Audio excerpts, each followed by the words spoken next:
Hey everyone, welcome back to another video of this channel. आज की video में जो हम डिस्कस करेंगे दो क्वेश्चंस के बारे में जो कि पूछे गए हैं CSIR नेट के एग्जाम में, और ये हैं वो दो क्वेश्चंस जो कि आज की वीडियो में जो हम डिस्कस करेंगे।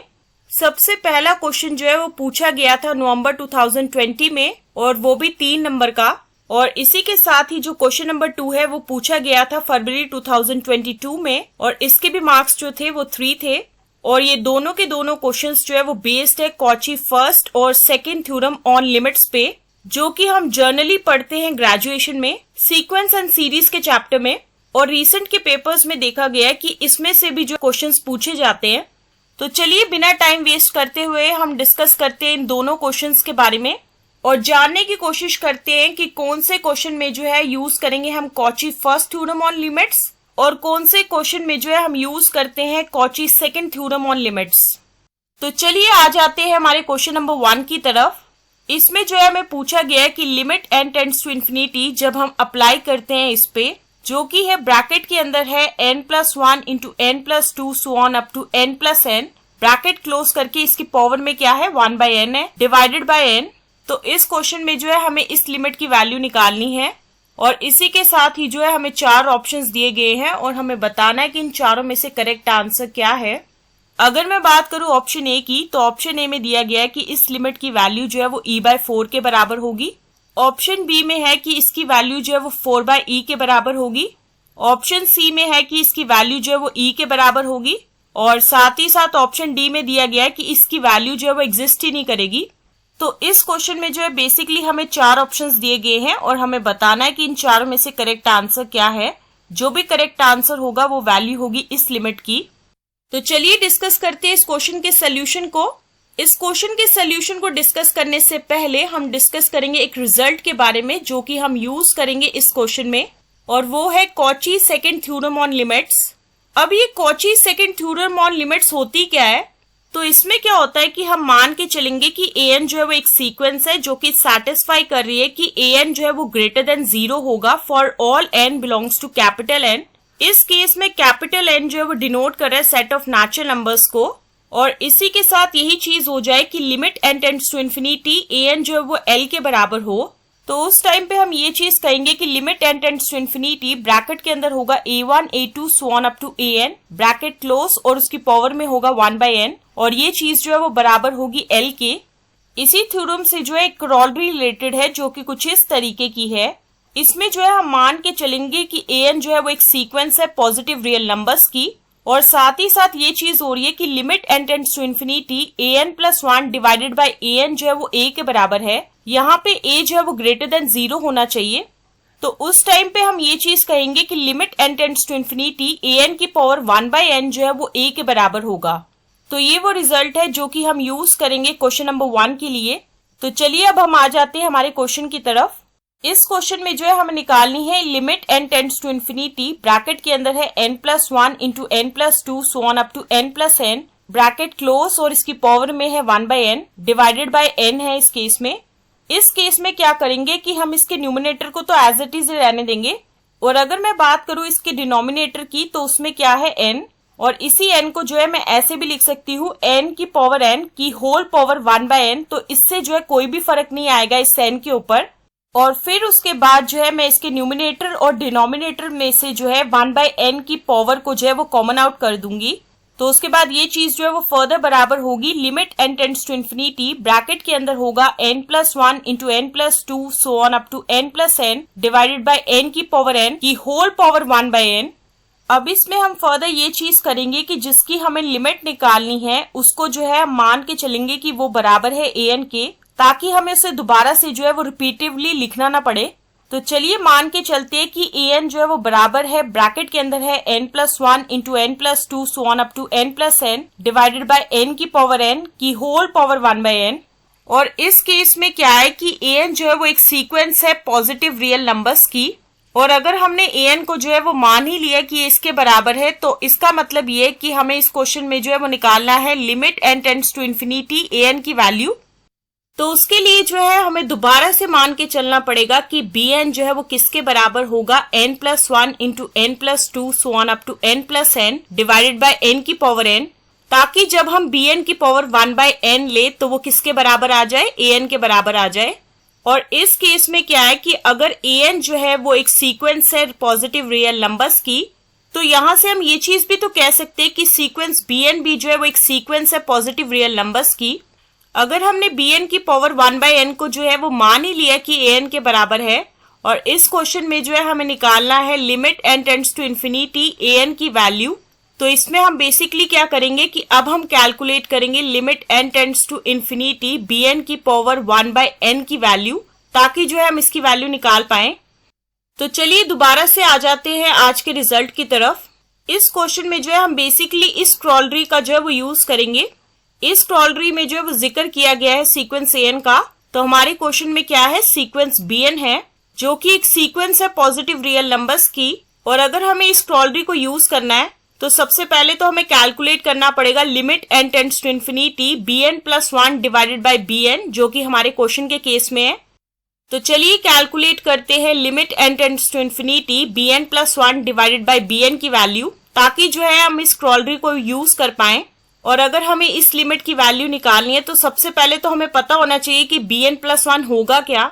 तो इसके लिए बेसिकली हमें क्या करना पड़ेगा कि bn में जो है हर एक जगह जहां पे n है वहां पे n+1 लेना पड़ेगा, ताकि हम निकाल पाए bn+1, जो कि बराबर होगा n+2 into n+3 so on up to 2n into 2n+1 into 2n+2 divided by n+1 की पावर n+1। तो चलिए अब हम निकालते हैं limit n tends to infinity bn+1 divided by bn की वैल्यू।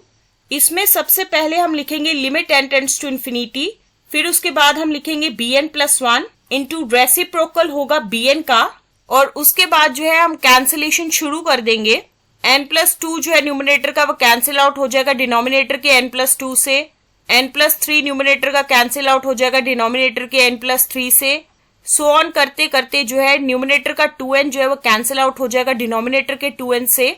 इतनी काटा कुटी करने के बाद जो है हमारा न्यूमरेटर क्या बन जाएगा, 2n+1 into 2n+2 into n की पावर n, और डिनोमिनेटर में जो बचा कुचा होगा वो होगा n+1 की पावर n+1 इंटू n+1, और ये दोनों जो है वो आपस में मिल जाएंगे, तो उसके बाद n+1 की पावर क्या हो जाएगी, n+2। इतनी सिंप्लीफिकेशन करने के बाद जो है ये बराबर होगी limit n tends to infinity n की power n divided by n+1 की power n+2 into 2n+1 into 2n+2। अगर मैं n+1 की पावर n+2 को ऐसे लिख दूं n+1 की पावर n इंटू n+1 की पावर 2, तो कोई दिक्कत तो होगी नहीं इसमें। और फिर उसके बाद मैं क्या करूंगी कि n और n+1 की पावर में जो है कॉमन आउट कर दूंगी n को, और साथ ही साथ n+1 का जो होल स्क्वायर डिनोमिनेटर में बच जाएगा वो मिल जाएगा इस न्यूमरेटर के साथ, जो कि है 2n+1 इंटू 2n+2। तो उसके बाद ये चीज जो है वो फर्दर बराबर होगी limit n tends to infinity n divided by n+1 की whole power n into 2n+1 into 2n+2 divided by n+1 का होल स्क्वायर। अगर मैं बात करूंगी n डिवाइडेड बाय n+1 की, तो इसमें क्या होगा कि मैं न्यूमरेटर में से भी जो है n को कॉमन आउट करूंगी और डिनोमिनेटर में से भी जो है n को कॉमन आउट करूंगी। फिर अगर मैं बात करूं 2n+1 और 2n+2 से, तो इन दोनों में से भी जो है मैं n को कॉमन आउट करूंगी, और साथ ही साथ n+1 का होल स्क्वायर जो कि डिनोमिनेटर में है उसमें से भी जो मैं n को कॉमन आउट करूंगी। और जब मैं उस n को कॉमन आउट करूंगी तो ब्रैकेट के बाहर क्या आने वाला है, n² आएगा। तो उसके बाद ये चीज जो है वो बराबर होगी limit n tends to infinity n divided by n into 1+1 divided by n की whole power n into n into 2+1/n into 2+2/n divided by n² into 1+1 divided by n का होल स्क्वायर। इसमें ये जो numerator का n है वो cancel out हो जाएगा इस n से, और ये जो न्यूमरेटर का n² है वो कैंसिल आउट हो जाएगा डिनोमिनेटर के n² से। तो उसके बाद limit n tends to infinity bn+1 divided by bn जो है वो इस चीज के बराबर होगा। अब जो है हम limit n tends to infinity इन दोनों पे अप्लाई कर देंगे, और जैसा कि हम जानते हैं कि limit n tends to infinity 1+1/n की पावर n जो है वो e के बराबर होता है। Limit n tends to infinity 1/n जो है वो 0 के बराबर होता है, और साथ ही साथ limit n tends to infinity 2 divided by n जो है वो भी 0 के बराबर होता है। तो उसके बाद ये चीज जो है वो बराबर होगी 2 into 2 divided by e into 1 divided by 1+0 का whole square, which is further equal to होगा 4/e के बराबर। तो यहाँ से हमें ये चीज पता चल रही है कि limit n tends to infinity bn+1 divided by bn जो है वो 4 डिवाइडेड बाई e के बराबर है, जहां पे सीक्वेंस bn जो है वो एक सीक्वेंस है पॉजिटिव रियल नंबर्स की। तो क्रॉलरी के मुताबिक क्या है कि limit n tends to infinity bn की पावर 1/n जो है वो बराबर होगा 4/e के, और जैसा कि हम इसमें मान के चले थे कि bn की पावर 1/n जो है वो an के बराबर है, so which further implies that limit n tends to infinity an जो है वो बराबर होगा 4 डिवाइडेड बाई e के। तो यहां से हमें ये चीज पता चली है कि limit n tends to infinity an जो है वो बराबर आया है 4 बाई e के, जो कि फर्दर किसके बराबर था, limit n tends to infinity bracket के अंदर था n+1 into n+2 so on up to n+n की whole power 1/n divided by n, और इसकी वैल्यू जो है वो बराबर आई है 4 बाई e के, और जो कि मैच कर रही है हमारे ऑप्शन बी से। तो इसी वजह से जो है ऑप्शन बी जो है वो आंसर होगा इस क्वेश्चन का, और बाकी के सभी ऑप्शंस जो है वो गलत होंगे। तो चलिए अब हम आ जाते हैं क्वेश्चन नंबर 2 की तरफ, और इसमें हमें निकालनी है limit n tends to infinity 1 divided by n into bracket के अंदर है 1 plus square root of 2 plus 3 की पावर 1/3 प्लस 4 की power 1/4 plus so on plus n की पावर 1/n। तो इस क्वेश्चन में जो है हमें इस लिमिट की वैल्यू निकालनी है, और इसके लिए जो है हमें इस क्वेश्चन में 4 ऑप्शंस दिए गए हैं जो कि कुछ इस तरीके के हैं। अगर मैं बात करूं ऑप्शन ए की, तो ऑप्शन ए है कि ये जो है वो 0 के बराबर होगा, ऑप्शन बी है 1 के बराबर होगा, ऑप्शन सी है 2 के बराबर होगा, और ऑप्शन डी में है कि ये जो लिमिट है वो एग्जिस्ट ही नहीं करेगी। तो इस क्वेश्चन में जो है हमें 4 ऑप्शंस दिए गए हैं, और हमें बताना है कि इन चारों में से करेक्ट आंसर क्या है। तो बिना टाइम वेस्ट करते हुए हम डिस्कस करते हैं इस क्वेश्चन के सोल्यूशन को। इस क्वेश्चन के सोल्यूशन को डिस्कस करने से पहले हम डिस्कस करेंगे एक रिजल्ट के बारे में जो कि हम यूज करेंगे इस क्वेश्चन में, वो है Cauchy first theorem on limits. अब ये थ्योरम बेसिकली होती क्या है, तो इसमें हम क्या करते हैं कि हम मान के चलेंगे कि limit n tends to infinity an जो है वो l के बराबर है।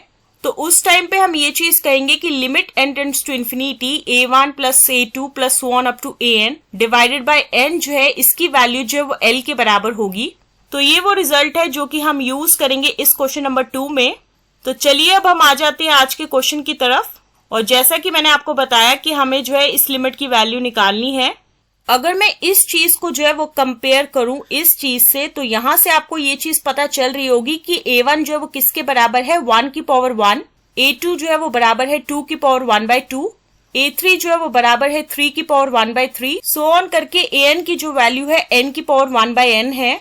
तो हमारे क्वेश्चन के केस में क्या है कि an जो है वो बराबर है n की पावर 1/n के, और जैसा कि हम जानते हैं कि limit n tends to infinity n की पावर 1/n जो है वो 1 के बराबर होता है। और अगर आपको ये चीज नहीं पता है कि limit n tends to infinity n की पावर 1/n जो है वो 1 के बराबर कैसे होता है, तो उसका प्रूफ जो है वो कुछ इस तरीके का है, और ये प्रूफ जो है वो मैंने लिया है एसके मापा की बुक से। तो जैसा कि मैंने आपको दिखा दिया कि limit n tends to infinity n की पावर 1/n जो है वो 1 के बराबर होता है। तो अगर मैं Cauchy first theorem on limits के मुताबिक कहूं कि limit n tends to infinity 1 plus 2 की power 1/2 plus so on plus n की power 1/n divided by n जो है वो किसके बराबर होगा, 1 के बराबर होगा। और यही लिमिट की जो वैल्यू है वो हमें निकालनी थी इस क्वेश्चन में, जो कि बराबर आई है 1 के, और ये चीज जो है वो मैच कर रही है हमारे ऑप्शन बी से।